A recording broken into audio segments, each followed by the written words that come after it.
메마른 아스팔트에서 죽기 직전인 물고기를 필사적으로 살리려는 개. 어릴 적 자신을 키워준 사람을 몇 년이 흐른 뒤에도 알아보는 맹수. 이 영상들을 보고 사람들은 동물이 사람보다 낫다고 찬사를 보냈습니다. 삶의 습관, 태도, 협동심 등 다양한 부분에서 동물은 인간을 뛰어넘곤 하죠. 애니팩트, 오늘의 주제는 인간보다 나은 동물들입니다. 좋아요와 구독, 그리고 알림 설정은 저에게 큰 힘이 됩니다. 구독자 여러분, 사랑합니다. 인간은 살기 위해 먹는 건지 먹기 위해 사는 건지 모를 정도로 과식을 하고 미식을 즐기는 동물입니다. 많은 사람들이 과식으로 인한 다이어트 때문에 고민하지만 세상에는 맛있는 음식들이 너무 많죠. 방금 치킨 시켰다. 쿠쿠르쿠쿠 부럽지? 이 친구는 갑오징어입니다. 몸속에 갑 같은 뼈가 있어 갑오징어라는 이름이 붙었는데요. 환경에 맞게 위장을 하여 위험을 벗어나거나 먹이를 사냥하는 걸로도 유명합니다. 올해 2월 케임브리지 대학 니콜라 클레이톤 교수 연구진에 의해 밝혀진 갑오징어의 식습관은 실로 놀라웠습니다. 연구팀은 갑오징어 29마리를 대상으로 식성 조사를 했고 이들이 가장 선호하는 먹이가 새우라는 걸 알아냈죠. 그리고는 5일에 걸쳐 점심에는 엄청난 양의 게를 주고 저녁에는 최애 음식인 새우를 주는 실험을 했습니다. 점심에 눈앞에 있는 게를 많이 먹으면 저녁 때 최애 음식인 새우를 충분히 먹을 수 없는 상황에 노출시킨 거죠. 그러자 갑오징어들은 놀랍게도 저녁에 나올 새우를 많이 먹기 위해 점심을 조금만 먹는 모습을 보였습니다. 나보다 낫네.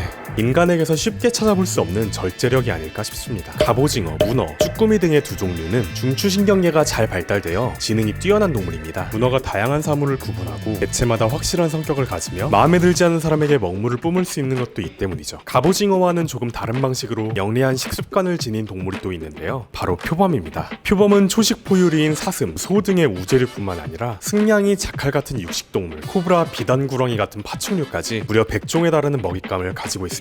쇠똥굴이나 딱정벌레 같은 곤충도 먹고 인간의 쓰레기통까지 뒤져먹는 굉장한 식성 적응력을 자랑합니다. 이런 건 왜 만드는 거야? 표범의 특별한 식습관은 바로 먹이를 숙성시켜 먹는다는 것인데요. 표범은 사냥한 먹이를 그 자리에서 바로 먹지 않고 4에서 6m 정도 되는 나무에 올라가 걸어둡니다. 그리고는 바람과 햇볕에 맛있게 숙성시킨 후 매일 나무 위로 올라가 조금씩 뜯어먹습니다. 표범은 어쩌다가 숙성의 맛을 알게 됐을까요? 고양이과 동물은 저식이라는 행위를 합니다. 식량 부족에 빠졌을 때를 대비해서 눈앞에 있는 음식의 일부를 숨겨놓는 것인데요. 이 습성이 남아있는 집냥이들도 심심찮게 음식을 약간씩 남긴다고 하네요. 표범은 대형 고양이과 동물과 소형 고양이과 동물의 어중간한 크기입니다. 그렇다 보니 사냥한 먹이를 빼앗기는 일이 잦습니다. 사자나 호랑이는 표범과 사냥감이 겹치기 때문에 잠재적 경쟁 상대로 의식하며 엄청난 적개심을 보입니다. 상황이 이렇다 보니 표범은 자신의 주특기인 나무타기를 활용해 사냥한 먹잇감을 다른 포식자들이 건드릴 수 없는 높은 나무 위에 걸어두게 된 것이죠. 저식 행위를 위해 나무에 걸어뒀더니 먹이는 자연스럽게 숙성이 됐고 그 맛에 눈을 뜨게 된 표범은 일부러 하루 이틀 숙성시켜 식사를 하게 된 것이 아닌가 추측하고 있습니다. 인간보다 훌륭한 의료체계를 지닌 동물도 있는데요. 가장 대표적인 것이 바로 개미입니다. 개미는 인간과 마찬가지로 사회적 곤충입니다. 인간이 그렇듯 수백만 마리의 개체가 거대한 군집을 이뤄 살아가고 있죠. 개체별로 역할을 나누고 집단을 위해 유기적으로 움직입니다. 하지만 이는 곧 개미 집단이 매우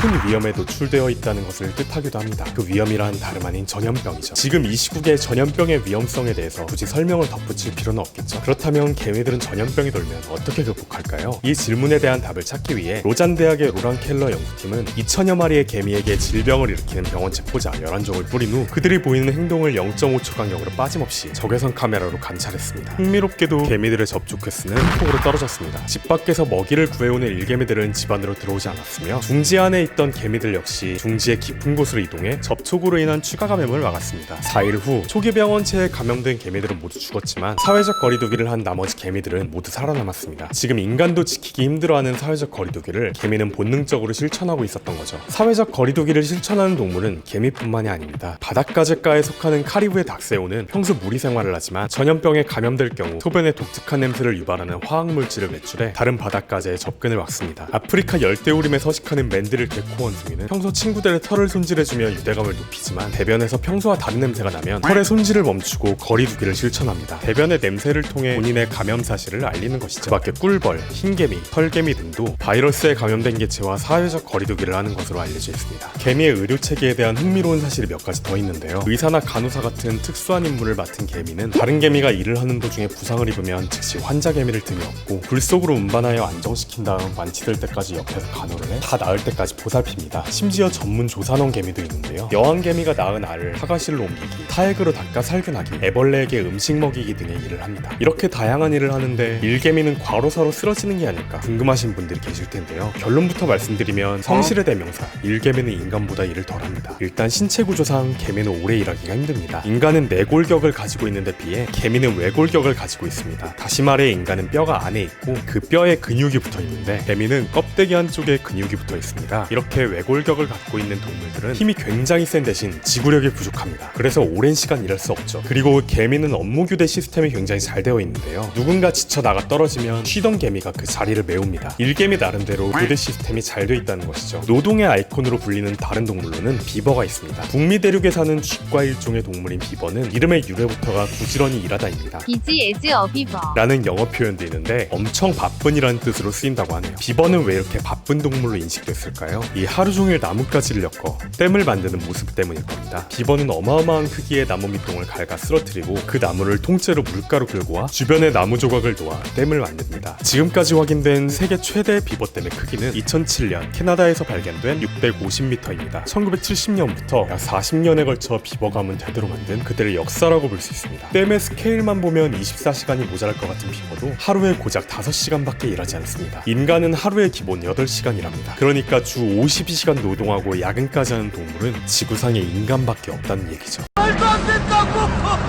인간에게만 있을 거라고 생각했던 법을 집행하는 동물도 있습니다. 바로 까마귀입니다. 까마귀는 우리나라를 비롯해 동아시아, 서유럽에 분포하고 있는 비교적 흔한 새입니다. 흉조로 일컬어지고 불길함의 아이콘이기도 하죠. 까만 외모가 주는 불길한 느낌과 특유의 울음소리가 그 원인입니다.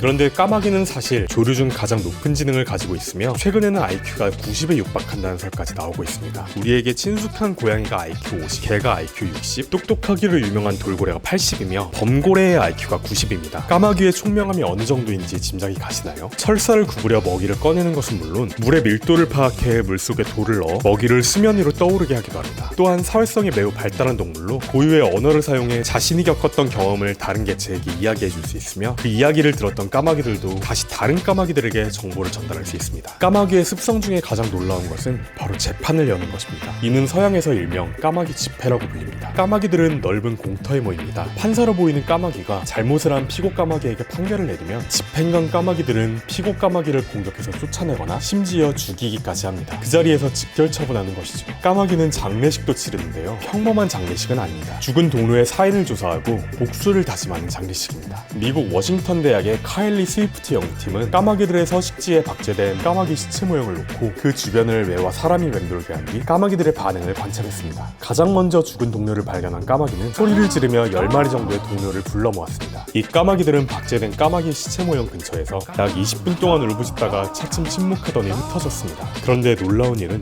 그 뒤에 벌어졌습니다. 흩어졌던 까마귀들은 박제된 까마귀 시체 근처에 있던 매와 사람을 다시 만나자 매우 예민하게 울부짖었습니다. 누가 동료를 해코지했는지 명확하게 기억하고 경고를 보낸 것입니다. 실제로 까마귀들은 자신을 해코지한 사람을 분명히 가릴 줄 알며 오복 공격을 하는 사례도 목격됐다고 하네요. 배신과 거짓말을 일삼고 빌린 돈도 갚지 않는 인간과는 달리 진정한 의리와 우정이 무엇인지 보여주는 까마귀의 멋진 모습이었습니다. 수원시 영통구 사는 송주야, 내 20만원 갚! 동물들의 더 재미난 이야기로 찾아오겠습니다. 궁금하신 동물의 이야기나 주제가 있다면 댓글로 애니팩트에게 제보해주세요. 재밌게 보셨다면 애니팩트 구독과 좋아요 그리고 알림 설정까지 부탁드리겠습니다.